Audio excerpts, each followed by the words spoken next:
நன்றி சொல்லுகிறோம் ஆண்டவரே. எங்கள் அன்பின் தேவனே, இந்த ஆசீர்வதிக்கப்பட்டதான காலை பொழுதுக்காக உமக்கு நன்றி செலுத்துகிறோம். உம்முடைய வார்த்தைகளை தியானிக்கிற இந்த மகிழ்ச்சியை விட ஒரு மகிழ்ச்சி இந்த உலகத்தில் கிடைக்காதப்பா. இந்த கால வேளையில் அப்பேற்பட்ட ஒரு பாக்கியத்தை எங்கள் அனைவருக்கும் இது கொடுத்தபடியால் உமக்கு நன்றி செலுத்துகிறோம். எப்பொழுதும் இந்த உன்னத பாட்டு 4ஆம் அதிகாரம் மூலமாக தேவனாகிய கர்த்தர் எங்களோடு கூட நீர் பேசுவீராக. வேதத்தில் உள்ள புதை பொருள்களை எல்லாம் எங்களுக்கு தெளிவிப்பீராகப்பா. உடைய கரங்களில் இந்த நேரத்தை நாங்கள் ஒப்புக் கொடுக்கிறோம். இயேசுவின் ரத்தம் ஜெயம், இயேசுவின் நாமத்தில் பிதாவே, ஆமென் ஆமென். நம்ம உட்காரலாம். கர்த்தர் உங்களை ஆசீர்வதிப்பாராக. இந்த உன்னத பாட்டின் புஸ்தகத்தை நம்ம தியானித்த முதல் நாளிலிருந்தே நமக்கும் ஆண்டவருக்கும் உள்ளே இருக்க உறவானது எப்படிப்பட்டது என்கின்றதை நம்முடைய தேவனாகிய கர்த்தர் நம்முடைய கண்களுக்கு முன்பாக தெரியப்படுத்துகிறவராக இருக்கிறார். 1ஆம் அதிகாரத்தை நம்ம தியானித்ததில் இருந்தே நம்ம நிறைய காலை ஆராதனைகளில் பல புஸ்தகங்களை நம்ம இது வரைக்கும் வாசித்துருக்கிறோம். ஆனால் இந்த உன்னத பாட்டு சாங் ஆஃப் சாங்ஸ் என்று சொல்வார்கள். பாடல்களிலெல்லாம் உன்னத பாட்டு. It is a song of songs. ஒரு சில வெர்ஷனில் சாங் ஆஃப் சாலமன் என்று சொல்கிறார்கள். ஆனால் ஒரு சில வெர்ஷனில் சாங் ஆஃப் சாங்ஸ். எப்படி king of kings, lord of lords என்று சொல்லுகிறார்களோ, அந்த பாடல்களெல்லாம் பெரிய பாடலாக இந்த பாடல் இருக்கிறது.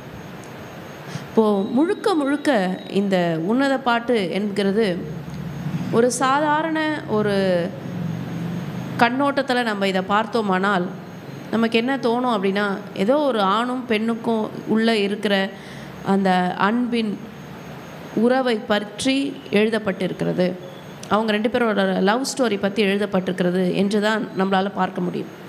ஆனால் தேவனாகிய கர்த்தர் வேதத்தில் உள்ள புதை பொருள்களை நமக்கு விளக்க வேண்டும் என்கின்ற அந்த கண்ணோட்டத்தோடு நம்ம பார்க்கும் பொழுது தான் தெரியும், இது ஆண்டவர் இஸ்ரவேல் மீது வைத்த நிறைவான அன்பு. இஸ்ரவேல் பாவம் பண்ணிட்டாங்க, இஸ்ரவேல் ஆண்டவர் விட்டு தூரமாக போயிட்டாங்க. ஆனாலும் ஆண்டவர் அவர்களை மன்னித்து மறுபடியுமாக அவருடைய ஸ்தானத்தில் நிறுத்தி அவர்கள் மீது பொழியப்பட்ட உன்னதமான நிறைவான தூய்மையான அன்பு தான் இந்த உன்னத பாட்டில் சொல்லப்பட்டிருக்கிறது. ஆண்டவர், இஸ்ரவேல் மக்கள். இப்போ நம்ம வாழ்ந்து கொண்டிருக்கிறோம். தேவனுடைய சபை இயேசு கிறிஸ்து. இப்போ இப்பேற்பட்ட ஒரு கண்ணோட்டத்தோடு இந்த அதிகாரத்தை, இந்த உன்னத பாட்டின் புஸ்தகத்தை நம்ம பார்க்கும் பொழுது தான் புரியும். அடுத்தது, இது ப்ரொஃபட்டிக்கான ஒரு புக்காக இருக்கிறது. நேரடியாக நம்ம படிக்கும் பொழுது நமக்கு அந்த காரியங்கள் புரியவில்லை. ஆனால் மறைபொருளாக சொல்லப்பட்டிருக்கிறது, தீர்க்க தரிசனமாக சொல்லப்பட்டிருக்கிறது. இந்த அதிகாரத்திற்கு நம்ம ஒரு தலைப்பு கொடுக்கலாம், இஸ்ரவேல் மீது தேவனின் நிறைவான அன்பு என்று நம்ம ஒரு தலைப்பு கொடுக்கலாம். இஸ்ரவேல் மீது தேவனின் நிறைவான அன்பு. ஆண்டவருக்கும் இஸ்ரவேல் மக்களுக்கும் நடுவில் இருக்கிற அன்பானது எப்பேற்பட்ட அன்பு, எப்பேற்பட்ட ரிலேஷன்ஷிப்பு என்று நம்ம பார்க்கும்பொழுது, இட் இஸ் த கவர்னண்டல் லவ், உடன்படிக்கை அன்பு. எப்படி ஒரு மேரேஜ் ரிலேஷன்ஷிப்பில் திருமணமாகிற அந்த மணவாளனும் திருமணமாகிற மணவாட்டியும் இணைந்து அவர்கள் ஆண்டவருடைய சன்னிதானத்தில் அவர்கள் உறுதிமொழி எடுக்கிறார்கள். வாழ்விலும் தாழ்விலும், சுகத்திலும் சுகவீனத்திலும், மரணம் நம்மை பிரிக்கும் வரைக்கும் நான் உங்கள் கூட வாழ்வேன்னு சொல்லி ரெண்டு பேரும் கவர்னன்ட் பண்ணுறாங்க, ரெண்டு பேரும் உடன்படிக்கை பண்ணுறாங்க. அந்த உடன்படிக்கையில் நடுவில் யார் நிற்கிறா, மத்தியஸ்தராக யார் நிற்கிறார்கள் என்றால் காட் ஹிம்செல்ஃப், ஆண்டவரே நிற்கிறார். ஆனால் இந்த இடத்துல நம்ம பார்க்கும் பொழுது ரொம்ப ஆச்சரியமான ஒரு விஷயம், மணவாளனாக ஆண்டவரே இருக்கிறார், மணவாட்டியாக இஸ்ரவேல் ஜனம் இருக்கிறது. ஆண்டவரே அந்த மணவாளன், ஆண்டவராகிய இயேசு கிறிஸ்துவே அந்த மணவாளன், அவருடைய சபையானது மணவாட்டியாக இருக்கிறது. ஆண்டவர் அவருக்கும் நமக்கும் நடுவில் ஒரு கவர்னண்ட்டை, ஒரு உடன்படிக்கை அவர் வைத்திருக்கிறார். இஸ்ரவேலே கேள், ஷமா பிரேயர் சொல்லுகிறது, ஷமா இஸ்ராயல், அடோனா எலோயினு அடோனா எக்காத் வே அஹப்தா எட் அடோனா எலோஹெகா பே கோல் லேவாஃப்கா ஓஃப்கோல் நப்ஷிகா ஓகோல் மேவோதேகா. இஸ்ரவேலே கேள், உன் தேவனாகிய கர்த்தரிடத்தில் நீ உன் முழு இருதயத்தோடும் உன் முழு ஆத்துமாவோடும் உன் முழு பலத்தோடும் அன்பு கூறுவாயாக. This is what God is expecting from us. நம்மெல்லாம் அவருடைய மனவாட்டி. இந்த ஹோல் சர்ச்சே அவருடைய மனவாட்டி. உலகத்தில் இருக்கிற எல்லா சபைகளும், உலகத்தில் இருக்கிற மொத்த கிறிஸ்தவர்களுமே மனவாட்டி. அவர் தான் மணவாளனாக இருக்கிறார். அப்போ அவர் நம்மிடத்திலிருந்து எதிர்பார்க்கிறது என்ன? ஒரு கணவன் மனைவி கிட்டேருந்து எதிர்பார்க்கிறது என்ன? தூய்மையான அன்பு. That is what God is expecting from us this morning also. இது ஏதோ எந்த காலகட்டத்திலையும் எழுதின சாலமோனுடைய உன்னத பாட்டு கிடையாது. இப்போ இன்னைக்கு ஆண்டவருடைய வார்த்தை நம்ம கூட என்ன பேசுது? ஆண்டவர் நம்மிடத்தில் எதிர்பார்க்கிறது அந்த உண்மையான பரிசுத்தமான தூய்மையான அன்பு. True love. ஒளிவு மறைவற்ற தூய்மையான அன்பு. இந்த அதிகாரத்தினுடைய முதல் பகுதியில், முதல் அதிகாரத்தில், 2ஆம் அதிகாரத்தில் நம்ம பார்க்கும் பொழுது சில வசனங்கள் நமக்கு என்ன இது மாதிரி பைபிளில் இந்த மாதிரி எழுதியிருக்காங்க, இது ஒருவேளை நம்மளை மிஸ்கைட் பண்ணிடுமா அப்படிங்கிற மாதிரி நமக்கு தோணுது. இந்த உன்னத பாட்டு 1ஆம் அதிகாரத்தில் 2ஆம் வசனத்தில் துவக்கத்தில் என்ன சொல்லுகிறது என்றால், அவர் தமது வாயின் முத்தங்களால் என்னை முத்தமிடுவாராக என்று இந்த அதிகாரம் ஸ்டார்ட் ஆகுது. இப்போ இந்த வசனத்தை நாம் அப்படியே பார்த்தோமானால் நமக்கு ஒன்றுமே புரியாது. ஒரு ஆண்டவரை அறியாத ஒருத்தவங்க இதை பார்த்தாங்கன்னா அவங்களுக்கு புரியாது. ஆனால் இந்த இடத்துல ஆண்டவர் சொல்ல வருகிற அந்த மெசேஜ், ஆண்டவர் சொல்ல வருகிற காரியம் என்ன அப்படின்னா, அவருக்கும் இஸ்ரவேல் நடுவில் இருக்கிற அந்த இன்டிமெசியை, அந்த நெருக்கத்தை அவர் சொல்கிறாரு. அது மாத்திரமல்ல, ஆண்டவர் தன்னுடைய டோராவை, தன்னுடைய வார்த்தையை எதன் மூலமாக அவர் கொடுத்தார்? தன்னுடைய வாயின் மூலமாக கொடுத்தார். அவர் சொல்ல சொல்ல தானே மோசே எழுதினாரு. அவர் சொல்ல சொல்ல தானே இந்த முழு பைபிளுமே எழுதப்பட்டது. அப்போ it is the oral transmission of Torah. அப்போ ஆண்டவர் தன்னுடைய வாயினால, தன்னுடைய வார்த்தைகளை தன்னுடைய இஸ்ரவேல் மக்களுக்கு கொடுக்கிறத தான் அந்த வசனத்தில் சொல்லப்பட்டிருக்கிறது. இதற்கு தான் என்னுடைய சர்மனுடைய துவக்கத்திலே நான் சொன்னேன், வேதத்தில் உள்ள புதை பொருள்களை பார்க்கும்படி தேவனாகிய கர்த்தர் நம்முடைய கண்களை திறக்க வேண்டும் என்று. அடுத்தது 1ஆம் அதிகாரத்தில் சூலமித்தியாலை குறித்து சொல்லப்படுகிற. சூலமித்தியால் என்ன கலரில் இருக்காங்க? அவங்க கருப்பாக இருக்காங்க. She is very dark. நம்ம யோசித்தோம், அவங்க ஒரு ஆட்டிடையர். She is a maiden. மெய்டன்னா அவங்க ஒரு கன்னி, அவங்க ஒரு ஆட்டிடையர். அப்போ ஆட்டிடையர் என்ன பண்ணுவாங்க? அவங்களோட வேலை என்னவாக இருக்கும்? காலையில் எழுந்து கிளம்புனாங்கன்னா அவங்க பொழுது அன்னைக்கும் வெயிலில் தான் இருப்பாங்க.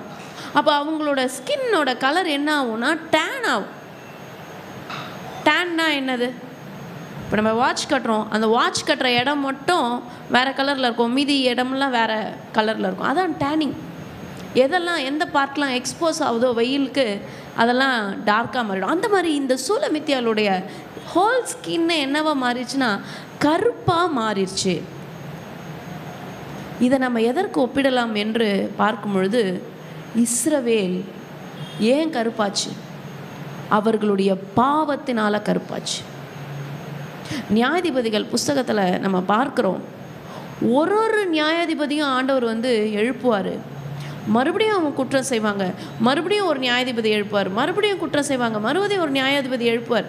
இப்படியே இஸ்ரேலுக்கு திரும்பி மன்னிப்பு, திரும்பி ஒரு தண்டனை, திரும்பி மன்னிப்பு, திரும்பி தண்டனை, இப்படியே போயிட்டே இருக்குது. அப்போது நம்ம இஸ்ரவேல் மக்கள் என்று பார்க்கும்பொழுது, அவங்களோட ஹிஸ்ட்ரி எடுத்து பார்க்கும்பொழுது, அவங்க ஆண்டவரை விட்டு தூரம் போனதுனால தான் அவங்களுக்கு இவ்வளோ பெரிய டேஞ்சரே வருது.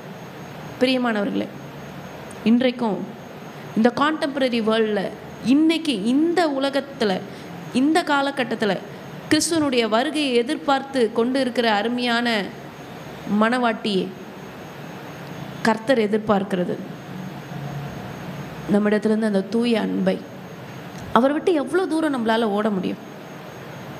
அவர் விட்டு தூரம் போகிறதுனால நமக்கு பாதுகாப்பா? இல்லை, பாதுகாப்பு இல்லை, பாதுகாப்பு இல்லை. ஒரு சின்ன நாய்க்குட்டி நம்ம வளர்க்குறதா வச்சுக்கலாம். நம்ம வீட்டுக்குள்ளே நம்ம அதை கேட்டில் கட்டி வச்சுருக்கோம். நாய்க்குட்டியாக இருக்கிறதுனால அந்த செயின் போடாமல் ஒரு சாதாரண ஒரு ரோப் போட்டு, ஒரு கயிறு மாதிரி போட்டு வைக்கிறதா வச்சுப்போமே. அதை அறுத்து கொண்டு வெளியில் போச்சுன்னா அதோட உயிருக்கு உத்தரவாதம் இல்லை. அப்போ ஆண்டவர் என்கின்ற அந்த அடைக்கல பட்டணத்தை விட்டு நம்ம வெளியில் போனோம்னா, நம்ம தூரம் போனோம்னா நமக்கு பாதுகாப்பு இல்லை. இஸ்ரவேல் அப்படி தான் பண்ணிட்டாங்க. ஆண்டவரை விட்டு தூரமாக போயிட்டாங்க, அவங்க சோரம் போயிட்டாங்க. ஆனாலும் ஸ்டில் ஆண்டவர் சொல்கிறாரு, இந்த 2ஆம் அதிகாரத்தினுடைய என் நேசர் என்னுடையவர் 16ஆம் வசனம் சொல்லுகிறது, நான் அவருடையவள். என் நேசர் என்னுடையவர், நான் அவருடையவள். இப்போ இந்த கமாண்ட்மெண்ட் எந்த இடத்துல கொடுக்கப்படுகிறது? சீனாயில் கொடுக்கப்படுகிறது. ஆண்டவர் அவருடைய பிள்ளைகளுக்கும் இஸ்ரவேல் மக்களுக்கும் ஒரு வித்தியாசத்தை காண்பித்தார். என் பிள்ளைங்க இந்த சட்ட திட்டத்தின்படி தான் வாழ வேண்டும். உனக்கும் இந்த உலகத்துக்கும் ஒரு வித்தியாசம் இருக்க வேண்டும். நீ அவங்கள மாதிரி இருக்க முடியாது, நீ அவங்கள மாதிரி பேச முடியாது, நீ அவங்கள மாதிரி ட்ரெஸ் பண்ண முடியாது, நீ அவங்கள மாதிரி எல்லாத்துக்கும் எல்லாமா பண்ண முடியாது. உனக்கும் அவங்களுக்கும் வித்தியாசம் இருக்குது. எப்படி நம்மளோட சர்ச்சில் கம்யூனியன் திங்ஸை நம்ம செப்பரேட்டாக வைக்கிறோம், நம்ம நார்மலாக டீ குடிக்கிற டம்ளர்ஸை செப்பரேட்டாக வைக்கிறோம், இட் இஸ் ஹோலி. அதே மாதிரி தான் ஆண்டவர் நம்மை இந்த உலகத்திலேருந்து பிரித்து எடுத்திருக்கிறார். அவருடைய கமாண்ட்மெண்ட்டை, அவருடைய கட்டளைகளை, அவருடைய நியாயங்களை, அவருடைய பிரமாணங்களை, கற்பனைகளை நமக்கு கொடுத்திருக்கிறார். அதை நாம் பின்பற்ற வேண்டும். இன்றைக்கு பரிசுத்த ஆவியானவர் நம்மோடு கூட இருக்கிறார். பரிசுத்த ஆவியானவர் நம்முடைய இருதயத்துக்குள்ள அவர் பேசுவார். பரிசுத்த ஆவியானவர் இருதயத்தில் பேசுவார். நம்முடைய ஆண்டவராக இயேசு கிறிஸ்து பரம் ஏறிட்டாரே, அவர் என்ன சொல்லிட்டு போனார்? வரப்போகிற காரியங்களை உங்களுக்கு அறிவிக்கும்படிக்கு சத்திய ஆவியாகிய தேற்றரவாளன் உங்களோடு கூட இருக்கிறார். ஒரு மனைவி எப்படி தன் கணவனுக்காக பார்த்து கொண்டிருக்கிறாளோ, ஏங்கி கொண்டிருக்கிறாளோ, அது மாதிரி தான் இந்த சர்ச், இந்த சபையானது ஆண்டவருக்காக ஏங்க வேண்டும் என்று தான் அவர் நினைக்கிறார். அது ஏதோ ஒரு ஃப்ரெண்ட்ஷிப் கிடையாது, ஃப்ரெண்ட்ஷிப் லவ் கிடையாது, பிரதர்லி லவ் கிடையாது, அது ஃபேமிலியல் லவ் கிடையாது. It is a love between a husband and the wife. ஆண்டவர் தான் அந்த திருமணம் அப்படிங்கிற அந்த பந்தத்தை ஏற்படுத்தினார். It is the highest level of relationship. ஒரு பூமியில் பிறக்கிற குழந்தை, நான் ஏற்கனவே சொன்ன பாயிண்ட் தான் நான் திரும்பி உங்களுக்கு நினைவூட்ட விரும்புகிறேன். ஒரு பூமியில் பிறக்கிற குழந்தை உங்கள் தாயின் கருவில் இருக்கும் பொழுது அவங்க தாயுடைய அன்பும் அது ஃபீல் பண்ணும், கடவுளுடைய அன்பும் அது ஃபீல் பண்ணும். குழந்தைங்க தூக்கத்தில் சிரிக்கும் போது சொல்லுவாங்க, ஆண்டவர் கூட பேசுகிறாரு, அதுதான் அது என்ன பண்ணுது, சிரிக்குது அப்படின்லாம் சொல்லுவாங்க. அப்போ முதல்ல ஒரு குழந்தை எக்ஸ்பீரியன்ஸ் பண்ணுற ஒரு அன்பு வந்து ஆண்டவரோட அன்பு. அதற்கு பிறகு குடும்பத்தினுடைய அன்பு. அப்புறம் அந்த குழந்தை வளருது, வெளியில் போகுது, 4 பேரை பார்க்குது, தன் குடும்பத்தில் இருக்கிறவங்கள பார்க்குது, பிரதர்லி லவ். கடைசியாக அந்த குழந்தை பெரியவன் ஆகுது. அவனுக்கென்று அல்லது அவளுக்கென்று ஒரு மணவாட்டியோ ஒரு மணவாளன் வரும்பொழுது ஹையஸ்ட் லெவல் ஆஃப் ரிலேஷன்ஷிப்பை அவங்க அடைகிறாங்க. அப்போ திருமணம் ஆகிற ஒரு ஆணோ திருமணம் ஆகிற ஒரு பெண்ணோ தான் அந்த மெச்சூரிட்டி லெவலில் நடந்து கொள்ள முடியும். இது வேதத்தினுடைய பிரின்சிபல். இன்னைக்கு உலகம் பலது பேசலாம், but what Bible is teaching us today, what Bible expects us from today, to love our beloved, to love our beloved. இன்றைக்கும் நமக்கும் நம்முடைய நேசருக்கும் நடுவில் இருக்கிற அன்பை ஆண்டவர் ரினியூ பண்ணணும். ஆண்டவர் மறுபடியும் புதுப்பிக்க வேண்டும்.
Yes, Lord. Take me deeper, deeper in love with you. Jesus, hold me close in your embrace. Take me deeper, deeper than I ever been before. I just wanna love you more and more. How I long to be deep.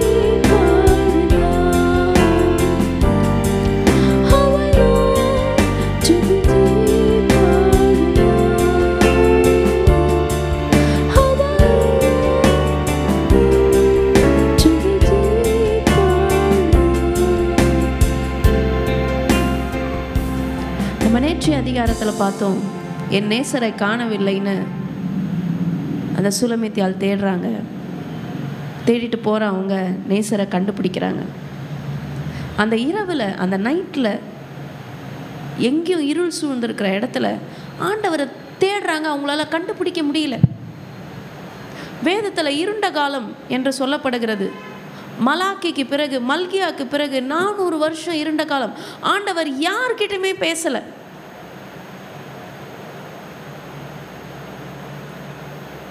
ஆண்டவரை கண்டுபிடிக்க முடியல.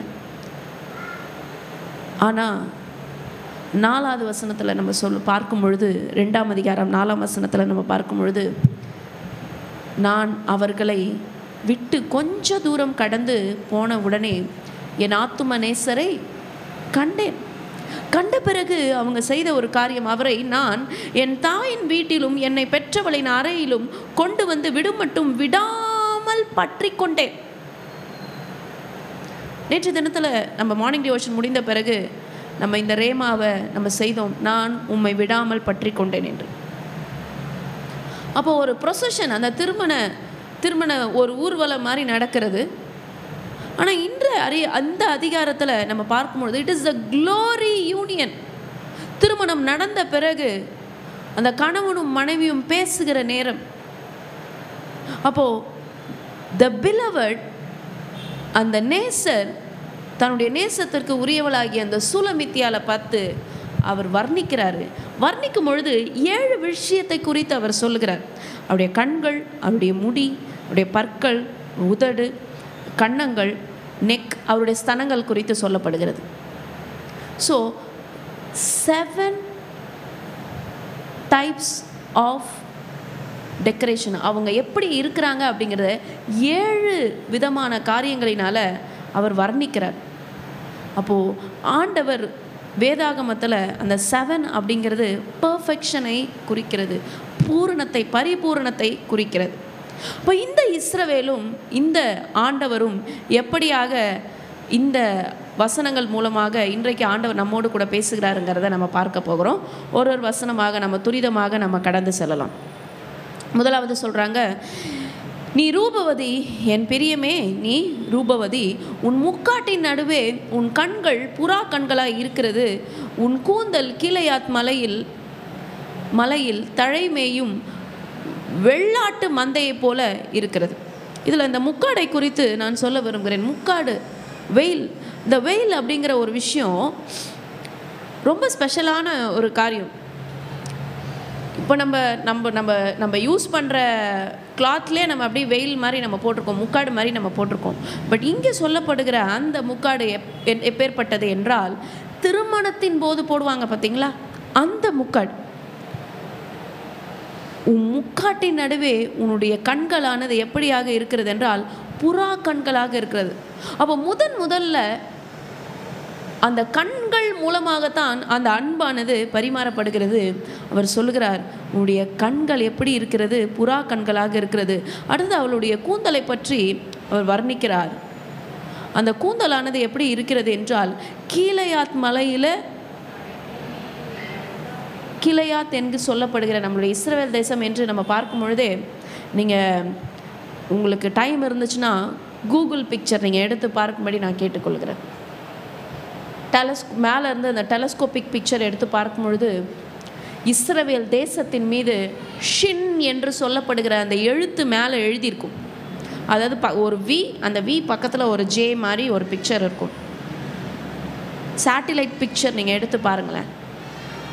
அப்போது இஸ்ரவேல் தேசத்தில் இருக்கிற அந்த மலைப்பகுதி, அந்த பள்ளத்தாக்கு, அதுதான் அந்த மாதிரியாக காட்சியளிக்கிறது அந்த சேட்டலைட் பிக்சரில். இங்கே சொல்லப்படுகிறது, இந்த கீலேயாத்து மலையில் தழை மேய்கிற அந்த வெள்ளாட்டு மந்தையை போல உன்னுடைய முடி இருக்கிறது என்று சொல்லப்படுகிறது. இப்போது இந்த அதிகாரத்தை நம்ம பிரித்து கொள்ள போகிறோம். 1ஆம் வசனத்தில் இருந்து 7ஆம் வசனம் வரைக்கும் பார்க்கும் பொழுது, ஆண்டவர் இஸ்ரவேலை எப்படியாக ஏற்றுக்கொள்ளுகிறார். இஸ்ரவேல் பாவம் பண்ணிட்டாங்க தான். 1 அதிகாரத்தில் நம்ம பார்க்கும்பொழுது அவங்க கருப்பாக இருக்கிறாங்க. எதனால்? அவங்க பாவம் பண்ணிட்டாங்க, அதனால் அப்படி இருக்கிறாங்க. ஆனால் இந்த அதிகாரத்தில் ஆண்டவர் அவங்கள அக்செப்ட் பண்ணுறார், தன்னுடைய மனவாட்டியை அக்செப்ட் பண்ணுறார், தன்னுடைய மனப்பெண்ணாக அக்செப்ட் பண்ணுறார். அக்செப்ட் பண்ணிட்டு அவங்கள பற்றி வர்ணிக்கிறார். அடுத்தபடியாக 8-15 நம்ம பார்க்கும் பொழுது இஸ்ரவேல் எப்படி ஆண்டவருக்காக பரிசுத்தமாக இருக்கிறதுங்கிறத நம்மளால் பார்க்க முடிகிறது. அடுத்தது 16ஆம் வசனம், ஆண்டவரும் இஸ்ரவேலும் இணைகிறார். இதை தான் இந்த அதிகாரத்தில் நம்ம பார்க்கிறோம். The whole chapter says about the holy union of God and Israel. இந்த முழு அதிகாரமும் ஆண்டவரும் இஸ்ரவேலும் எப்படி இணைகிறார்கள்.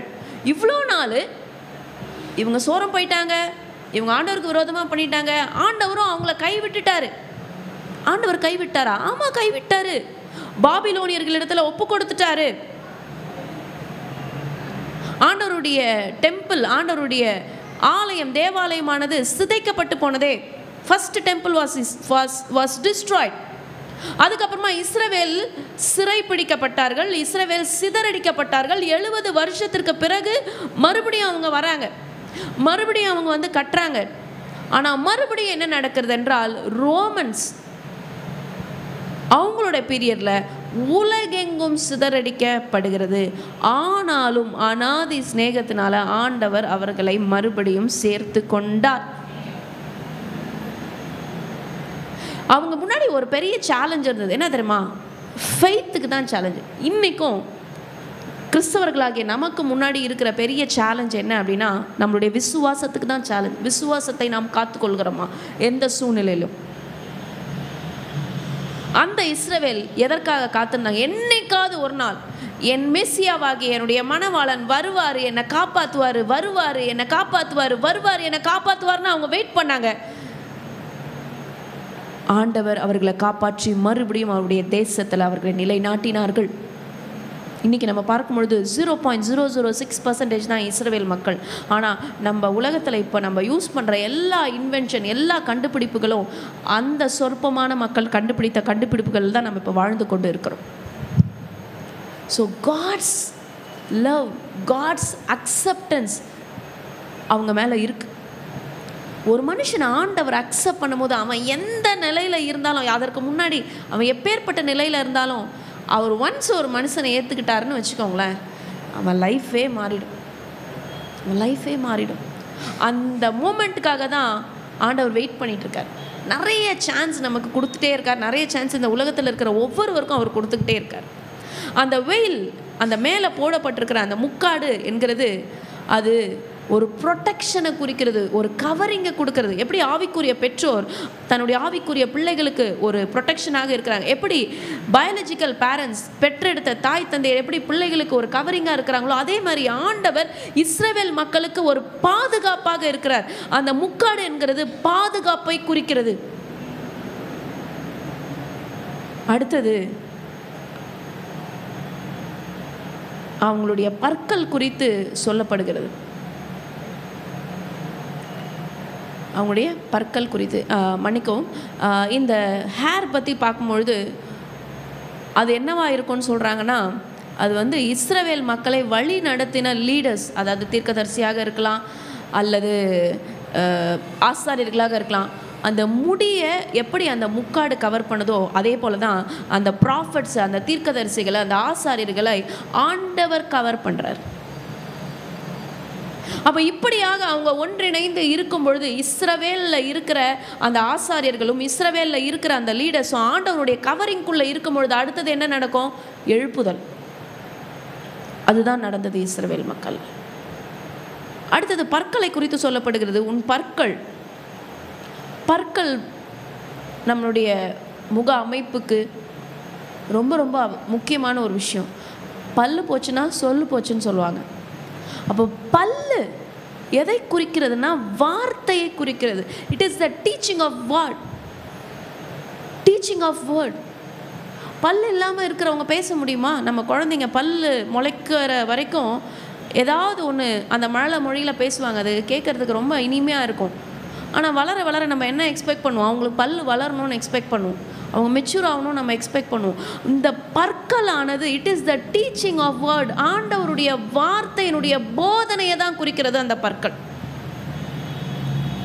அடுத்தது இங்கே சொல்லப்படுகிறது, மயிர் கத்தரிக்கப்பட்ட பின் குளிப்பாட்டப்பட்டு கரையேறுகிறவர்களும் ஒன்றாகிலும் மலடாயிராமல் எல்லாம் இரட்டை குட்டிகளை ஈன்றவைகளுமான ஆட்டு மந்தையை போல இருக்கிறது. அந்த செம்மறி ஆடுக்கென்று ஒரு ரொம்ப ஸ்பெஷாலிட்டி இருக்குது. என்ன அப்படின்னா, அதனுடைய முடி அது ஒரு குறிப்பிட்ட பீரியட், 6 மாதமா 1 வருஷமா என்று எனக்கு சரியாக தெரியவில்லை. ஆனால் அந்த முடி வந்து மயிர் கத்தரிக்கப்பட்டு அதை எடுக்கப்பட வேண்டும், இல்லைன்னா அதுக்கும் டேஞ்சர், அதால் வாழவே முடியாது. இப்போது நான் அதை ஷேவ் பண்ணுற அந்த இதை குறித்து இஸ்ரவேலில் ஒரு வீடியோ கிளிப்பிங் வந்து நான் பார்க்க நேரிட்டது. அதற்கு பிறகு தான் அது ரிலாக்ஸ்டாகவே ஃபீல் பண்ணுது, அது மேலே உள்ள முடியெல்லாம் எடுத்த பிறகு. இப்போ இங்கே சொல்லப்படுகிறது, மயிர் கத்தரிக்கப்பட்ட பின் அடுத்து என்ன பண்ணுறாங்க? குளிப்பாட்டப்பட்டு கரை ஏறுகிறவர்களும். நம்பர் 1. நெக்ஸ்ட்டு, ஒன்றாகிலும் மலடாயிராமல். இந்த வசனத்தை நம்ம அடிக்கடி சொல்லுவோம் இல்லையா? ஒன்றாகிலும் மலடாயிராமல் எல்லாம் இரட்டை குட்டிகளை ஈனும்படியான ஆட்டு மந்தையை போல இருக்கிறது. அப்போ போத் ஆர் கேரிட் டுகெதர், ரெண்டும் ஒன்றா இருக்கிறது. இதை எதை குறிக்கிறதுன்னா, ஆண்டவர் பழைய ஏற்பாட்டின் காலத்துக்கு முன்பு, அதாவது இந்த டோராலாம் எழுதுறதுக்கு முன்பு, மோசே இந்த பஞ்சாகமத்தை எழுதுறதுக்கு முன்பு ஆண்டவர் எப்படி பேசினார்? வார்த்தையின் மூலமாக அப்படியே பேசினார், ஓரலாக பேசினார் ஆண்டவர். அந்த ஓரல் டோராவையும் குறிக்கிறது. நெக்ஸ்ட்டு, அவருடைய வார்த்தையானது இன்றைக்கு கூட இஸ்ரேலில் அந்த டோரா இருக்குது, அதாவது வேதாகம சுருள். அப்போ இந்த இரண்டையும் குறிக்கிறது தான் இந்த வசனம். அப்போது teaching of word and also the Torah, ரெண்டுமே ஒன்றா கேரி பண்ணணும். அடுத்தது லிப்ஸ் பார்க்கும்பொழுது உன்னுடைய உதடுகள் எப்படி இருக்கிறதுனா சிவப்பு நூலுக்கு சமானம். நம்ம எக்ஸோடஸ் யாத்ராகமத்தின் புஸ்தகத்தை படிக்கும்பொழுது வித்தியாசமான டிஃப்ரெண்ட் டைப் ஆஃப் நூல்களை குறித்தும் அந்த ஆசரிப்பு கூடாரத்தில் என்னென்ன காரியங்களை எந்தெந்த இடத்துல போடணும் அப்படிங்கிறத நம்ம படித்தோம் இல்லையா? இந்த இடத்துல இந்த சுலமித்தியாளுடைய உதடை எதற்கு கம்பேர் பண்ணுறாங்கன்னா சிவப்பு நூலுக்கு அவங்க கம்பேர் பண்ணுறாங்க. அப்போ வாயிலிருந்து பிறக்கிறது என்னது? ஆண்டவருடைய துதி. அதனால தான் நம்ம சொல்லுவோம், துதித்தலும் சபித்தலும் ஒரே நாவிலிருந்து புறப்படக்கூடாது.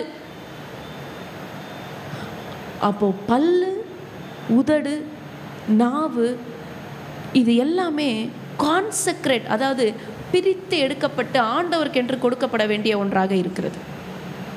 அப்போ it is the price of Israel. அப்போ இதை பார்த்து நேசர் என்ன சொல்றாரு? உன் வாக்கு எனக்கு இன்பமா இருக்கிறது. அப்போ இதற்கு முன்னாடி அவங்க என்ன பண்ணிட்டாங்க? சோரம் போயிட்டாங்க, ஆண்டவர் விட்டு தூரமாக போயிட்டாங்க. ஆனால் இன்னைக்கு ஆண்டவர் இவங்களை ஏற்றுக்கொண்ட பிறகு அவர் இவங்களை பற்றி ஒரு காம்ப்ளிமெண்ட் கொடுக்குறாரு. இஸ்ரவேல் பற்றி ஒரு காம்ப்ளிமெண்ட் கொடுக்குறாரு. உன் வாக்கு எனக்கு இன்பமாக இருக்கிறது. நீ வாயை திறந்து பேசுறியே, அது எனக்கு இன்பமாக இருக்கிறது. அப்போ நம்ம உதடுகளினால ஆண்டவரை துதிக்கிறது ஆண்டவருக்கு இன்பமான ஒன்று. ஆமென். அடுத்தபடியாக ஆண்டவர் இந்த வசனத்தில் குறிப்பிடுகிற ஒரு காரியம், அடுத்தபடியாக உன் வாக்கு இன்பமாக இருக்கிறது, உன் முக்காட்டின் நடுவே உன் கன்னங்கள் வெடித்த மாதளம் பழம் போல இருக்கிறது. மாதளம் பழமும் நம்மளுடைய இஸ்ரேல், இந்த ஹோலி நேஷனும் ரொம்ப கனெக்டடாக இருக்கும். நம்ம பார்த்திங்கன்னா நிறைய ஃபெஸ்டிவல்ஸில் நம்மளும் என்ன பண்ணுவோம்? நம்ம மாதுளம் பழத்தை அந்த சொலையை உரித்து வைப்போம். ஸோ அந்த மாதுளம் பழம் எதை குறிக்கிறது என்றால் ஹோலினஸ். மாதுளம் பழம் எதை குறிக்கிறது? ஹோலினஸ், பரிசுத்தத்தை குறிக்கிறது. அந்த ஆசாரியர்களுடைய உடைகளில் கூட நம்ம பார்க்கும் பொழுது மாதுளம் பழ கொட்டைகளுடைய அந்த காரியங்கள் மாதிரி டிசைன் பண்ணணும்னு சொல்லி ஆண்டவர் சொல்லியிருப்பார். ஸோ அந்த கன்னங்கள் எப்படி இருக்கிறதா? வெடித்த மாதுளம் பழம் போல். இட் இஸ் ஹோலி, அது பரிசுத்தமாக இருக்கிறது. அடுத்தபடியாக ஆண்டவர் பிரைஸ் பண்ணுறாரு, இன்னும் பிரைஸ் பண்ணிகிட்டே இருக்கார் இஸ்ரவேலை. உன் கழுத்து பராக்கிரமசாலிகளின் கேடகங்களாகிய 1000 பரிசைகள் தூக்கி இருக்கிற ஆயுத சாலையாக்கப்பட்ட தாவீதின் கோபுரம் போல இருக்கிறது.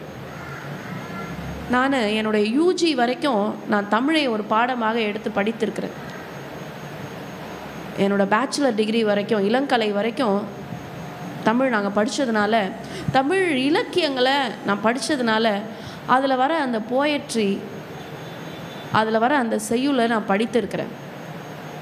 அதில் எப்படி அவங்க எழுதியிருக்காங்க, அந்த நம்ம தமிழுடைய அந்த ரிச்னஸ் ஆஃப் த லாங்குவேஜை நான் படிச்சிருக்கேன். இதில் நம்மளுடைய பைபிளில் சொல்லப்பட்டிருக்கிறது, அந்த மணவாட்டியோட கழுத்தை குறித்து மணவாளன் டிஸ்கிரைப் பண்ணுறாரு. இஸ்ரேலுடைய கழுத்தை குறித்து ஆண்டவர் டிஸ்கிரைப் பண்ணுறாரு. பராக்கிரமசாலி, அதாவது ஒரு ஸ்ட்ராங்கான பர்சன். அவங்களுடைய கேடகம் எப்படி இருக்கோ, 1000 பரிசைகள் தூக்கி இருக்கிற ஆயுத சாலை, அதெல்லாம் எடுத்து வைக்கிற அந்த ஆயுத சாலை யாக்கப்பட்ட தாவீதோட கூடாரம் போல உன்னுடைய கழுத்து இருக்கு. முதல்ல ஆண்டவருடைய இருதயத்துக்கு ரொம்ப நெருக்கமானவர் அப்படின்னு நம்ம பார்க்கும் பொழுது தாவீது ஒரு தவறு தான் பண்ணார். ஆனாலும் மறுபடியும் ஆண்டவர்கிட்ட அவர் சேர்ந்துட்டார். தாவீது ஆண்டவரை ருசி பார்த்த மாதிரி யாருமே ருசி பார்த்துருக்க முடியாது. அத்தனை பாடல்கள், அத்தனை சங்கீதங்களை அவர் எழுதியிருக்கிறார். ஆண்டவர் எப்படிப்பட்டவருங்கிறத தாவீதுடைய எழுத்துக்கள் மூலமாக நம்ம தெரிந்து கொள்கிறோம். அப்போ அந்த நெக் அப்படிங்கிறது எதை குறிக்குதுன்னா, ப்ரொடெக்ஷனை குறிக்கிறது. அந்த கழுத்து ப்ரொடெக்ஷனை குறிக்கிறது. தாவீது எப்படி ஆண்டவருடைய வார்த்தையை ஒபே பண்ணதுனால, கீழ்ப்படிந்ததுனால அவருடைய பெயர் தாவீதின் கோபுரம். இன்றைக்கும் பாருங்கள், நம்ம இஸ்ரவேலில் நுழைந்த உடனே the city of David welcomes you. ஆண்டவர் எல்லா ராஜாக்களுக்கும் நடுவில் தாவீதுக்குன்னு ஒரு குட் பொசிஷன், ஒரு உயரிய உன்னதமான இடத்தை அவர் கொடுத்துருக்கிறார். ஏன் தாவீதோட பேர் இந்த இடத்துல இடம் பெறுகிறது? தாவீதின் கோபுரம் போல உன்னோட கழுத்து அவ்வளோ ஸ்ட்ராங்காக இருக்குன்னு சொல்கிறாரே. தாவீது ஆண்டவருடைய வார்த்தைக்கு கீழ்ப்படிந்தார். ஒரு எச்சரிப்பின் சத்தம் தீர்க்கதரிசியின் மூலமாக வரும்பொழுது அந்த எச்சரிப்பின் சத்தத்திற்கு அவர் கீழ்ப்படிந்தார். தேவஜனமே, God is testing us in everything. He is very close to our heart. He is very, very close to our heart. அடுத்த காரியம் குறித்து நம்ம பார்க்கும் பொழுது 5ஆம் வசனம் சொல்லுகிறது, உன் 2 ஸ்தனங்களும் லீலி புஷ்பங்கள் மேயும் வெளிமானின் இரட்டை குட்டிகளுக்கு சமானம் என்று சொல்லப்படுகிறது. த டீச்சிங் ஆஃப் லா, அதாவது ஆண்டவருடைய வார்த்தை உரைக்கிற தீர்க்கதரிசிகள். அந்த காலகட்டத்தில் வேதாகமத்தில் பழைய ஏற்பாட்டின் காலத்தில் ஆண்டவர் யார் மூலமாக பேசினார்? அந்த ஒரு ஆளை கொண்டுதான், அந்த ஒருவனை கொண்டுதான் ஆண்டவர் தேடினார், அந்த ஒருவனை கொண்டுதான் பேசினார். அப்போ ஆண்டவருடைய தீர்க்கதரிசியும் ஆண்டவருடைய வார்த்தையும் எப்படி ஒன்றாக இருக்கிறதோ அதுபோல் அந்த 2 ஸ்தனங்களும் லீலி புஷ்பங்களின் மேலே மேயும் வெளிமானின் இரட்டை குட்டிகளுக்கு சமானம். அப்போது அந்த வேலி ஆஃப் லில்லி குறித்து நம்ம பாஸ்டர் பேசினார். அந்த லீலியை குறித்து நம்ம தியானித்தோம் ஏற்கனவே. அதற்கு நடுவில் அந்த இரட்டை குட்டிகளுக்கு, வெளிமானுடைய அந்த இரட்டை குட்டிகளுக்கு சமானமாக இது இருக்கிறது என்று ஒரு கம்பேரிசன் இங்கே சொல்லப்படுகிறது. இது எல்லாமே எதை குறிக்கிறதுனா, இட் இஸ் பியூர், அது ரொம்ப தூய்மையானது என்கின்றதை குறித்து சொல்லப்படுகிறது. அடுத்தபடியாக 6ஆம் வசனத்தை நம்ம கடந்து செல்லும் பொழுது ஆண்டவர் சொல்றாரு, பகல் குளிர்ச்சியாகி நிழல் சாய்ந்து போகும் வரைக்கும் நான் வெள்ளை போல மலையிலும் சாம்பிராணி மலையிலையும் போயிருப்பேன் என்று சொல்லியிருக்கிறார். அப்போ சாய்ந்து போகிற வரைக்கும், பகல் குளிர்ச்சியாகி நிழல் சாய்ந்து போகிற வரைக்கும் நான் எந்த இடத்துல இருப்பேன்னு சொல்லியிருக்காரு? வெள்ளை போல மலையிலும். நம்ம ஏற்கனவே இந்த வார்த்தையை நம்ம படித்தோம். ஆண்டவருக்கு கிஃப்ட் கொண்டு வந்தவங்க ஃபஸ்ட் என்ன கொடுத்தாங்க? வெள்ளை போலத்தை கொண்டு வந்தாங்க. அப்போது இந்த வாசனை திரவியங்கள் எதை குறிக்கிறது என்றால், நம்முடைய ஆசரிப்பு கூடாரத்தில் ஹோலி ஆஃப் ஹோலிஸ், பரிசுத்த ஸ்தலம், மகா பரிசுத்த ஸ்தலம் இருக்கிறதே. மகா பரிசுத்த ஸ்தலத்துக்கு முன்பாக, அந்த திரைச்சீலைக்கு முன்பாக தான் என்ன வைப்பாங்க? ஆண்டவருக்கு என்று தூபபீடம் இருக்கும். அந்த தூபபீடம் எதற்கு? ஆண்டவரை வெல்கம் பண்ணுறதுக்கு. அதுதான் இந்த வசனத்தில் சொல்லப்படுகிறது. அடுத்தது, என் பிரியமே நீ ரூபவதி, உன்னில் பழுதொன்றும் இல்லை. இந்த இடத்துல ஆண்டவர் ரொம்ப அழகாக அஃபர்ம் பண்ணுறார், ரொம்ப அழகாக தெளிவிக்கிறார். உன்னிடத்துல எந்த பழுதும் இல்லை. சில நேரம் நம்ம பிள்ளைங்க ஏதாவது ஒரு மிஸ்டேக் பண்ணிட்டாங்க அப்படின்னா நம்ம அவங்கள அக்செப்ட் பண்ணிவிட்டு நம்ம என்ன சொல்வோம்? மறந்துடு, இந்த மாதிரி நடந்ததுன்னு ஒன்று மறந்துடு, நான் உன்னை ஏற்றுக்கிட்டேன், அதை பற்றி இனிமேல் யோசிக்காத. அது மாதிரி ஆண்டவர் சொல்கிறார், உன்னிடத்துல எந்த பழுதும் இல்லை, உன்னை நான் ஏற்றுக்கொண்டேன். எவ்வளோ பெரிய வார்த்தை பாருங்களேன்! உன்னிடத்துல எந்த பழுதும் இல்லை. ஆண்டவரிடத்தில் அவங்க ரிப்பெண்ட் பண்ண பிறகு, ஆண்டவரிடத்தில் அவர்கள் மன்னிப்பு கேட்ட பிறகு, ஆண்டவரிடத்தில் அவர்கள் இணைந்த பிறகு ஆண்டவர் அவர்களை பார்த்து சொல்லுகிறார், உன்னிடத்தில் பழுதொன்றும் இல்லை. there is no spot. அதற்கு பிறகு ஆண்டவருடைய கவரிங் அவங்க மேலே வந்துருச்சு. ஆண்டவருடைய ப்ரொடெக்ஷன், ஆண்டவருடைய பாதுகாப்பு அந்த இஸ்ரவேல் மீது வந்துருச்சு. இப்போ உன்னுடைய நெக்கு, நம்மளுடைய பழைய ஏற்பாட்டில் நம்மளுடைய யாத்திராகமத்தின் புஸ்தகத்திலலாம் நம்ம பார்க்கும்பொழுது அவர்கள் வணங்கா கழுத்துள்ள ஜனம் என்று ஆண்டவர் நடையத்தில் சொல்லியிருப்பார். ஆனால் இந்த இடத்துல பழுது ஒன்றும் இல்லை என்று அவர் சொல்லியிருக்கிறார். அப்போ எப்படி இந்த மாற்றம், எப்படி இந்த மாதிரி மாறுச்சு? வணங்கா கழுத்துள்ள ஜனமாக இருந்தவர்கள் எப்படி பழுதில்லாதவர்களாக மாறினார்? ஆண்டவருடைய வார்த்தை அவர்களுக்குள்ள சென்று அவர்களை ஆண்டவரிடம் கூட்டிக் கொண்டு வந்தது. God's word is so important. ஆண்டவருடைய வார்த்தை தான் நமக்கு தெளிவிக்கிறதாக இருக்கிறது. நம்முடைய கண்களை திறக்கிறது எது? ஆண்டவருடைய வார்த்தை. நம்மை படிப்பிக்கிறது எது? ஆண்டவருடைய வார்த்தை. அதனால தான் இந்த காலை ஆராதனை நம்ம உட்கார்ந்து ஆண்டவருடைய வார்த்தையை தியானிக்கிறது ஒரு பெரிய ஒர்க்காக நம்ம உட்கார்ந்து பண்ணிட்டு இருக்கோம். there is no spot in you. ஆண்டவருடைய வார்த்தை தான் வணங்கா கழுத்துள்ள ஜனமாக இருந்தவர்களை இன்றைக்கு பழுது இல்லாத ஜனமாக மாற்றி இருக்கிறது. Are you willing to listen? Are you willing to listen God's word? இன்றைக்கு கால வேளையில் ஆண்டவருடைய ஆலயத்துக்கு தேடி வந்திருக்கிற அருமையான மகனே மகளே, ஆன்லைனில் பார்த்து கொண்டிருக்கிற அருமையான மகனே மகளே, ஆண்டவருடைய வார்த்தையை நம்ம கேட்போமானால் நம்மளுடைய ஐடென்டிட்டியை ஆண்டவர் மாற்றுவார், நம்மளுடைய அடையாளத்தையே ஆண்டவர் மாற்றுவார். 8ஆம் வசனத்துக்கு நேராக நம்ம கடந்து செல்லலாம். 8ஆம் வசனம் சொல்லுகிறது, லீபனோனில் இருந்து என்னோடே வா, என் மணவாளியே, லீபனோனில் இருந்து என்னோட வா, அம்மனாவின் கொடுமுடியிலிருந்தும் சேனீர் எர்மோனின் கொடுமுடியிலிருந்தும் சிங்கங்களின் தாவரங்களிலிருந்தும் சிவிங்கிகளின் மலைகளிலிருந்தும் கீழே பார். அப்போ இந்த லீபனோன், இங்கிலீஷில் லெபனான் என்று சொல்லப்படுகிறது. லீபனோன் அப்படிங்கிறது விக்கிர விக்கிரக ஆராதனை செய்கிற இடமாக இருந்திருக்கிறது. எப்பொழுதுமே நம்ம பார்த்தோம்னா ஒரு மலை, ஒரு உயரிய இடம் என்று நம்ம பார்த்தோம்னா, குறிப்பாக நம்முடைய இந்திய தேசத்தில், இஸ்ரவேலும் அதற்கு விதி விலக்கு அல்ல. எல்லா ஹை பிளேசஸ், ஹை மவுண்டன்ஸ்லாம் ஐடல்ஸ், விக்கிரகங்கள் டேக் ஓவர் பண்ணிடுது. அப்போ ஆண்டவர் சொல்கிறார், நீ மேலே இருக்கியே, லீபனோனிலிருந்து என்னோட நீ வா. இவ்வளோ நேரம் நீ ஐடல்ஸை வர்ஷிப் பண்ணிட்டு இருந்தியே, இவ்வளோ நேரம் நீ விக்கிரகங்களுக்கு பின்னாடி இருந்தியே, அந்த லீபனோன் மேலே இருக்கியே, நீ அங்கேருந்து வா அப்படின்னு ஆண்டவர் கூப்பிடுறார். அடுத்தது இங்கே சொல்லப்படுகிறது, சிங்கங்களின் தாபரங்களில் இருந்தும். இந்த சிங்கங்கள் எதை குறிக்கிறது என்று பார்க்கும் பொழுது, தானியேலின் புஸ்தகத்தில் நம்ம பார்க்கும் பொழுது பாபிலோனியர்களை குறிக்கிறது இந்த சிங்கம். அடுத்த ஆங்கில வேதாகமத்தில் லெப்பர்ட்ஸ் என்று சொல்லப்படுகிறது. அது பர்ஷியன் கிங்டம், பர்சிய சாம்ராஜ்யத்தை குறிக்கிறதாக இருக்கிறது. அப்போது அந்த இடத்துல அந்த உயரிய இடங்களில் பல வேறு விக்கிரகங்களை வணங்கி கொண்டிருக்கிற என்னுடைய அருமையான மனவாட்டியே, நீ ஏங்கிட்ட வா என்று ஆண்டவர் வெல்கம் பண்ணுறார். ஆண்டவர் இன்றைக்கு நம்மையும் பார்த்து கூப்பிடுறார்.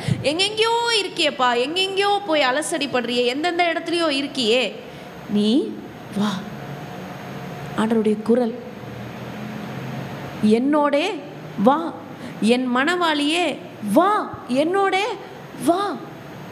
ஆண்டவர் வெல்கம் பண்றார். God is calling us to be the priestly nation.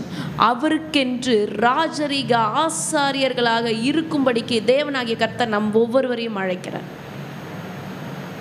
ஆண்டவர் யாரையோ பார்த்து அழைக்கல, அவருடைய மனவாளியை பார்த்து அழைக்கிறார். அவருடைய மனவாளியை பார்த்து அழைக்கிறார். அடுத்தபடியாக சொல்லுகிறது, என் இருதயத்தை நீ கவர்ந்து கொண்டாய். எப்படி? வணங்கா கழுத்துள்ள ஜனம் என்று சொன்னவங்கள ஆண்டவருடைய வார்த்தையானது உன்னில் பழுதொன்றும் இல்லை என்று அவர் சொன்ன பிறகு ரொம்ப அழகான ஒரு பியூட்டிஃபுல்லான ஒரு எக்ஸ்பிரஷனை இந்த இடத்துல கொடுத்துருக்கிறாரு. ரொம்ப ரொம்ப அருமையான ஒரு எக்ஸ்பிரஷன், என் இருதயத்தை கவர்ந்து கொண்டாய். எப்படி ஆண்டவருடைய இருதயத்தை கவர்ந்து கொள்ள முடியும்? இது நம்ம முன்னாடி ஒரு பெரிய குவெஸ்சன் மார்க். எப்படி என் ஆண்டவருடைய இருதயத்தை என்னால் கவர்ந்து கொள்ள முடியும்? நம்ம சாதாரணமாக ஒரு மனிதர்களுடைய இருதயத்தை கவர்ந்து கொள்ள நாம் என்ன செய்வோம்? அவர்களுக்கு பிரியமானதை நாம் செய்து கொடுப்போம், செய்வோம், வாங்கி கொடுப்போம், இதெல்லாம் நம்ம பண்ணுவோம். அப்போ ஆண்டவருக்கு பிரியமாக அவருடைய இருதயத்தை கவர்ந்து கொள்ள வேண்டும் என்றால் ஃபெய்த்ஃபுல்னஸ், ஆண்டவருக்கு நம்ம உண்மையாக இருக்கும் பொழுது, ஆண்டவருக்கு நம்ம உத்தமமாக இருக்கும் பொழுது ஆண்டவருடைய இருதயத்தை நம்மால் கவர முடியும். அவர் சொல்லுகிறார், என் இருதயத்தை நீ கவர்ந்து கொண்டாய், என் சகோதரியே, என் மனவாளியே, உன் கண்களில் ஒன்றினாலும் உன் கழுத்தில் உள்ள ஒரு சரப்பணினாலும் என் இருதயத்தை கவர்ந்து கொண்டாய். அந்த சரப்பணி என்று சொல்லப்படுகிறது அந்த கழுத்தில் போடக்கூடிய ஒரு ஆர்னமெண்ட், ஒரு ஆபரணத்தை குறித்து சொல்லப்படுகிறது. அந்த கழுத்தில் அவங்க என்ன போட்டிருக்காங்க அப்படின்னா ஆண்டவருடைய வார்த்தையே போட்டிருக்காங்க. இஸ்ரவேல் மக்களை குறித்து சொல்ல வேண்டுமானால் மெசூசா என்று ஒன்று சொல்வார்கள். அவங்க ஆண்டவருடைய அந்த ஷமா பிரேயரை ஒரு சின்ன சுருளில் அதை எழுதி நிலைக்கால்களில் வச்சுருப்பாங்க. அது மாத்திரமல்ல, ஞாபக குறியாக உன்னுடைய 2 கண்களுக்கு நடுவே ஆண்டவரோட வார்த்தை இருக்க வேண்டும் என்று அவர்கள் சொல்லியிருப்பார்கள். அதே போல் அவங்க செய்வாங்க. ஆண்டோட வார்த்தையை அப்படியே அவங்க ஃபாலோ பண்ணுறாங்க. நம்ம யோசிப்போம், எப்படி இஸ்ரவேலுக்கு மாத்திரம் இப்பேற்பட்ட ஒரு ஆசீர்வாதம்? அப்படியே பிளைண்டாக ஆண்டோட வார்த்தையை அவங்க ஃபாலோ பண்ணுறாங்க.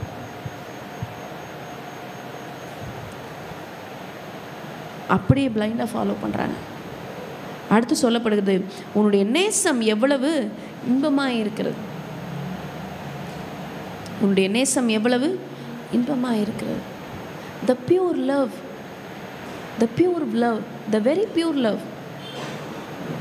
என் சகோதரியே, என் மனவாளியே, திராட்சை ரசத்தை பார்க்கிலும் உன்னுடைய நேசம் எவ்வளவு மதுரமாக இருக்கிறது. திராட்சை ரசம் இருதயத்துக்கும் சரி உடம்பிற்கும் சரி ஒரு களிப்பை உண்டாக்குகிறது. அதை விட உன்னுடைய நேசம், அதை விட உன்னுடைய அன்பு எனக்கு பெருசாக இருக்குது அப்படிங்கிறார் ஆண்டவர், அந்த நேசர். அடுத்தது, சகல கந்த வர்க்கங்களை பார்க்கிலும் உன் பரிமள தைலங்கள் எவ்வளவு வாசனை உள்ளதாக இருக்கிறது. எல்லாவித வாசனை திரவியங்களை விட உன்னுடைய பரிமள தைலம், உன்னுடைய கேரக்டருங்கிற பரிமள தைலம். ஒரு பர்ஃப்யூம் நம்ம அடிக்கும் போது அது நமக்கு மட்டும் அந்த வாசனை இருக்காது, நம்மை சுற்றி உள்ள ஒரு குறிப்பிட்ட ஏரியா வரைக்கும் அந்த பர்ஃப்யூமோட சென்ட் ஸ்மெல் போகும். அப்போ நம்முடைய கேரக்டர் நமக்குள்ளவே இருக்காது, அந்த கேரக்டரும் வெளியில் பரவும். நம்ம எப்பேற்பட்டவங்க, ஆண்டவருடைய வாசனை வீசுகிறவர்களாக நம்ம மாறும் பொழுது நம்முடைய கேரக்டரும் அப்படியே நம்மளுக்குள்ளவே இருக்காது.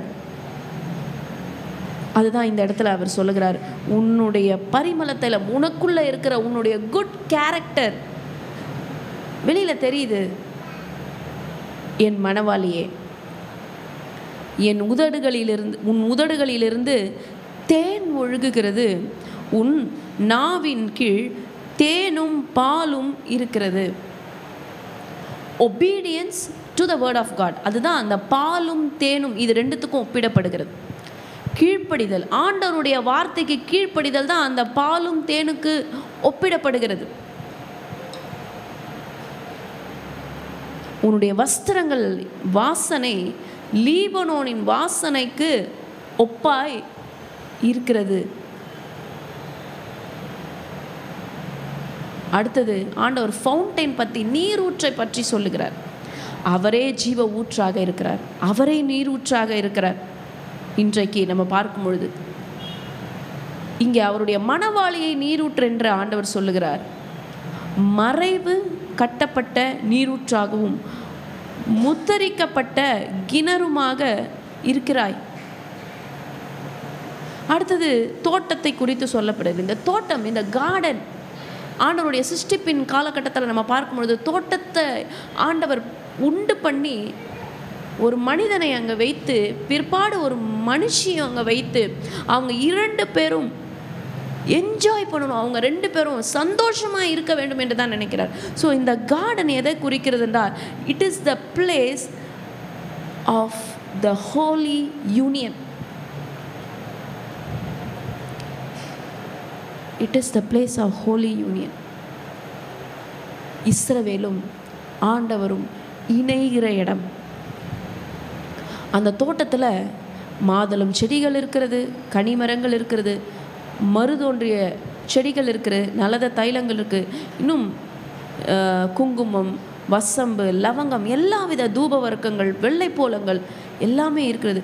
அந்த தோட்டங்களுக்கு நீரூற்றாக ஜீவ தண்ணீரின் துறவும் லீபனோனிலிருந்து ஓடி வருகிற வாய்க்கால்களும் இருக்கிறது. அப்படியாக அவர் தன்னுடைய மணவாளியை இவ்வளோ அழகா அவர் வர்ணிக்கிறார்.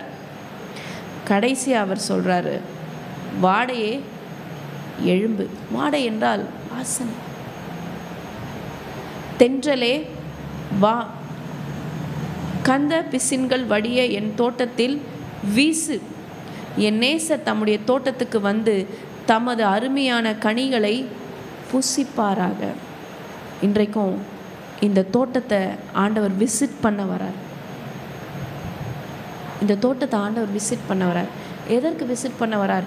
கனிகள் இருக்கிறதா என்று பார்க்க வருகிறார். நம்மை பார்க்க நம்முடைய நேசர் கடந்து வருகிறார். அந்த உண்மையான அன்பை பார்க்கும்படியாக மணவாளியிடம் உண்மையான அன்பை எதிர்பார்த்து அந்த நேசர் வருகிறார். அப்படியே எழுந்திருக்க போகிறோம்.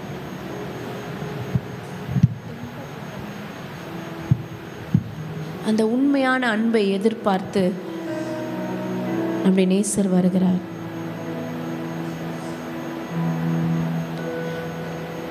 நம்ம அப்படியே எழுந்திருந்து, ஆண்டவரே, எத்தனையோ நாள் நான் பரிசுத்தாவின் அபிஷேகத்தை பெற்றிருக்கிறேன், பரிசுத்தாவின் வல்லமையை ருசி பார்த்திருக்கிறேன். ஆனால் டீப்பர் லவ், அந்த ஆழமான அன்பு, எனக்கும் உங்களுக்கும் இருக்கிற அந்த ஆழமான அன்புக்குள்ள என்னை நீங்கள் கூட்டிகிட்டு போங்கப்பா. நீங்கள் தான் என்னுடைய நேசருங்கிறத நான் ஃபீல் பண்ணணும்ப்பா. அப்பேற்பட்ட உன்னதமான அனுபவத்துக்குள்ள என்னை கொண்டு போங்கப்பா. Sunrise to sunrise, I will seek your face, drawn by the Spirit to the promise of your grace. My heart is found in you, a hope that will not burn. Here in your presence, forever satisfied. Take me deeper,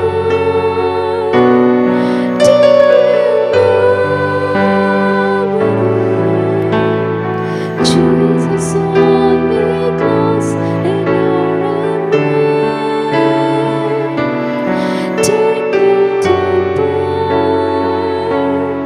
deeper than I've ever been before.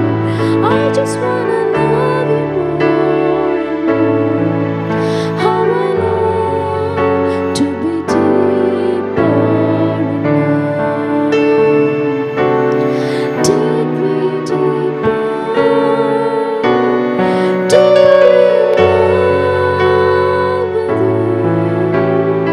Jesus, hold me close in your embrace.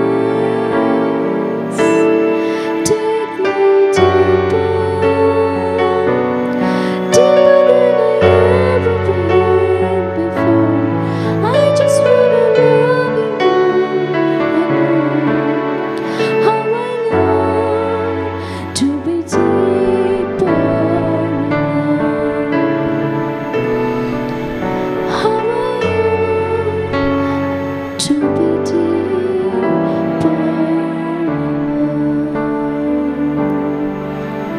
இயேசுவே, இந்த நாளிலும் உம்முடைய அன்பு என்றும் மாறாததாய் இருப்பதற்காக உமக்கு நன்றிகளை செலுத்துகிறேன் தகப்பனே.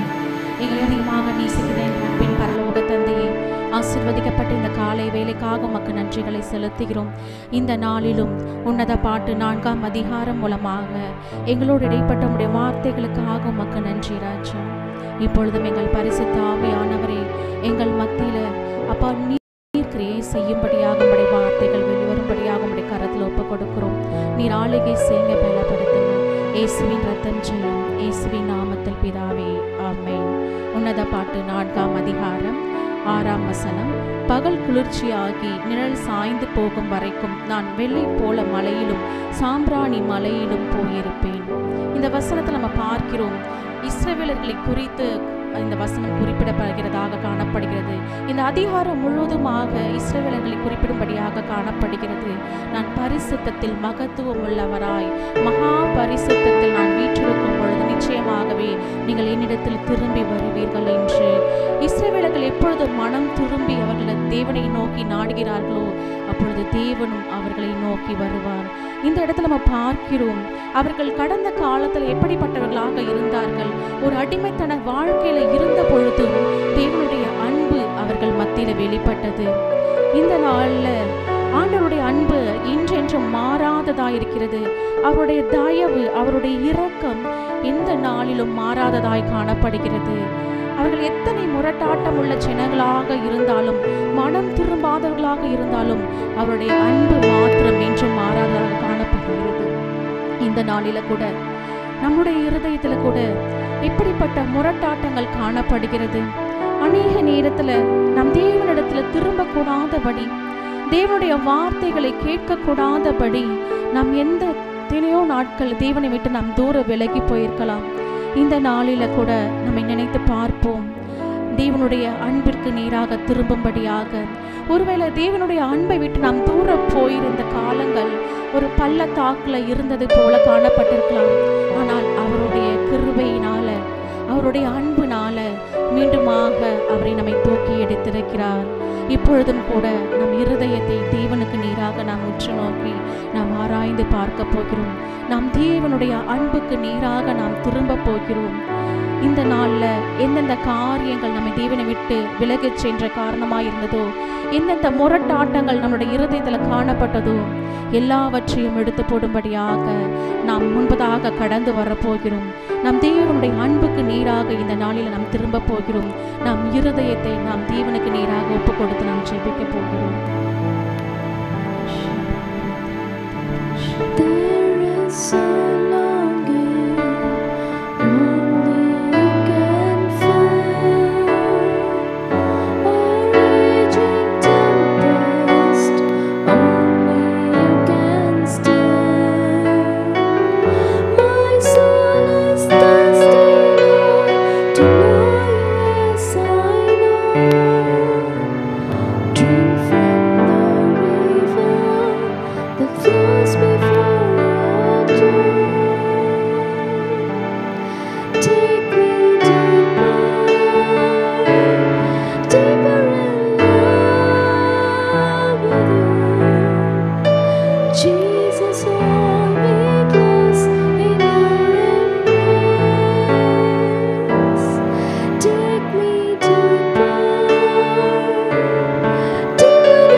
நன்றி ராஜா. அப்பா, எந்தெந்த இடங்களை நாங்கள் முரட்டாட்டமுள்ள இருதயத்தோட, கடின இருதயத்தோட உம்மை விட்டு நாங்கள் தூர போயிருந்தோமோ, அப்போ ஒரு விசையாக எங்களை மன்னித்து மீண்டுமாக உம்முடைய அன்புக்கு நேராக எங்களை திருப்பியதற்காக உமக்கு நன்றி.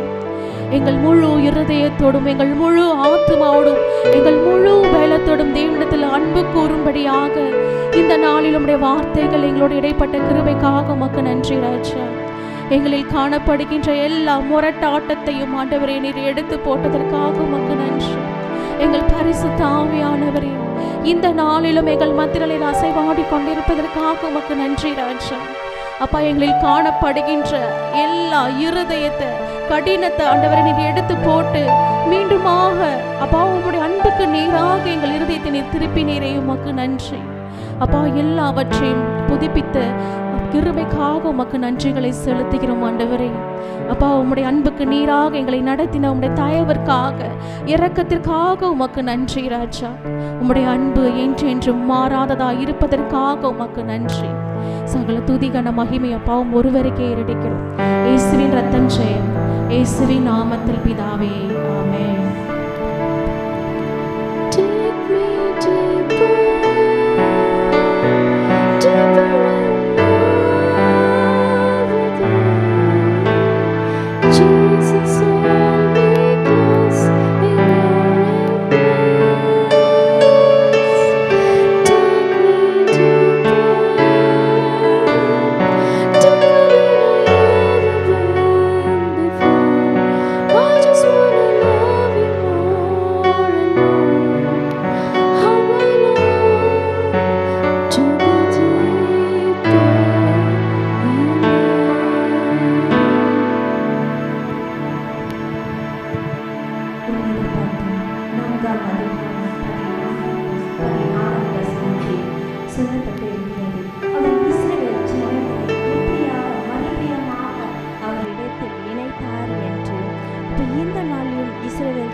இஸ்ரவேல் ஜனங்கள், அதாவது யூதா ஜனங்கள் எல்லாருமே உலகம் முழுவதும் அவர்கள் எப்படியாக போனார்கள் என்றால் அவர்கள் சிதறடிக்கப்பட்டார்கள்.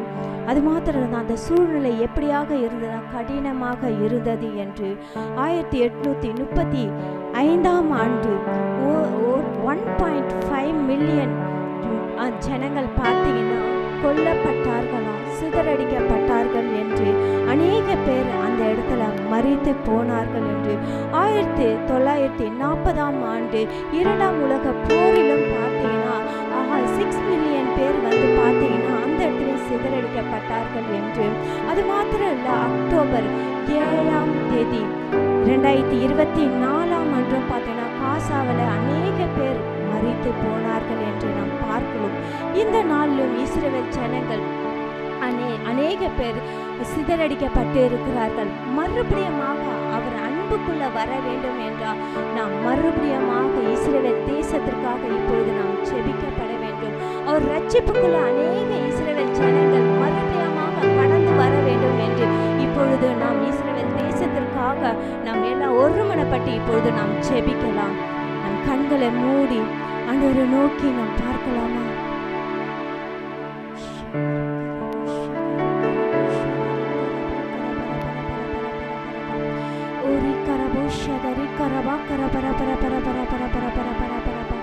இந்த வேளையில இஸ்ரவேல் தேசத்திற்காக அவர்கள் மறுபடியுமாக ஆண்டவர் அன்புக்குள்ள இணைய வேண்டும் என்று இந்த வேளையில நம்ம ஒருமனப்பட்டு இப்பொழுது நாம் ஜெபிக்கலாமா? அப்பா பிதாவே, இந்த வேளையில இஸ்ரவேல் தேசத்திற்காக நாங்கள் எல்லாம் ஒருமனப்பட்டு இந்த வேலை நாங்கள் ஜெபிக்கிறோம். அப்பா ஆவியானவரே, அப்பா இஸ்ரவேலை ஆசீர்வதிப்பே கர்த்தருக்கு பிரியம் என்று நீங்க சொல்லி இருக்கீங்க. அப்பா இந்த வேளையில இஸ்ரவேல் தேசத்திற்காக நாங்கள் ஒருமனப்பட்டு ஜெபிக்கிறோம் தகப்பனே. இஸ்ரவேலை நீங்க ஆசீர்வதிங்கப்பா, இஸ்ரவேல் தேசத்தை நீங்க ஆசீர்வதிங்கப்பா. இப்பொழுது நம்ம எல்லாரும் கரங்களை நீட்டி நம்ம இஸ்ரவேல் தேசத்திற்காக நம்ம ஜெபிக்கலாம். அப்பா பிதாவே, உம்மை நோக்கி நாங்கள் கூப்பிடுகிறோம். அப்பா இன்னும் எந்த இடத்துல இஸ்ரவேல் ஜனங்கள் சிதறடிக்கப்பட்டு இருக்கார்களோ அப்பா அவர்களுக்காக நாங்கள் ஜெபிக்கிறோம். அப்பா மறுபடியுமாக உங்க மந்தையில நீங்க இணைக்க போற கிருபைக்காக அப்பா உமக்கு நாங்கள் நன்றி செலுத்துகிறோம். அப்பா துதி கன மகிமையில ஒருவருக்கே செலுத்துகிறோம். இயேசுவின் ரத்தம் ஜெயம், இயேசுவின் நாமத்தில் பிதாவே, ஆமென்.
உன்னத பாட்டு 4ஆம் அதிகாரம் 9ஆம் வசனம் சொல்லுகிறது, என் இருதயத்தை கவர்ந்து கொண்டாய். ஆண்டவரே, உம்முடைய மனவாட்டிகளாகி நாங்கள் உம்முடைய இருதயத்தை கவர்ந்து கொள்ள நாங்கள் என்ன செய்ய வேண்டுமோ எங்களுக்கு நீங்கள் வழி நடத்துங்கப்பா. எங்களை உம்முடைய கரங்களில் ஒப்பு கொடுக்கிறோம். இந்த நாள் மாத்திரமல்ல, உம்முடைய வருகை பரியந்தம் உம்முடைய இருதயத்தை கவர்ந்து கொள்ளுகிறவர்களாக நாங்கள் வாழ, உம்முடைய சமூகத்திலே நாங்கள் தரித்திருக்க, உம்முடைய பிரசன்னத்திலே நாங்கள் மூழ்கி இருக்க, உம்முடைய பாதத்தடியிலேயே நாங்கள் இருக்கக்கூடிய பாக்கியத்தை எங்கள் ஒவ்வொருவருக்கும் நீங்கள் கட்டளையிடுங்க. இன்றைக்கு நாங்கள் இந்த காரியங்களை தியானித்தோம். எங்கள் தலைமுறைகளும் உம்முடைய இருதயத்தை கவர்ந்து கொள்ளத்தக்கதான ஒரு வாழ்க்கை வாழ தேவனாகிய கர்த்தர் நீர் உதவி செய்வீராக. உம்முடைய கரங்களில் ஒப்பு கொடுக்கிறோம். இயேசுவின் நாமத்தில் பிதாவே, ஆமென். May the good God bless you. Have a blessed day. Shalom. கடைசி ஆசீர்வாதத்துக்கு நேராக கைகளை விரித்துக்கொள்ளும். ஈவரக்கா அடோனாய் வயீஷ்மரக்கா யா ஏ அடோனாய் பனவ் அல்லக்கா விஹுனக்கா ஈஷா அடோனாய் பனவ் அல்லக்கா வயசம் லக்கா ஷாலோம் வயசம் லக்கா ஷாலோம். கர்த்தர் உன்னை ஆசீர்வதித்து காக்க கடவர். கர்த்தர் தன் முகத்தின் மேல் பிரகாசிக்க பண்ணி உன்மேல் கிருபையா இருக்க கடவர். கர்த்தர் தன் முகத்தை உன்மேல் பிரசன்னமாக்கி உனக்கு சமாதானம் கட்டளையிட கடவர். ஹல்லேலூயா, ஹல்லேலூயா, ஹல்லேலூயா.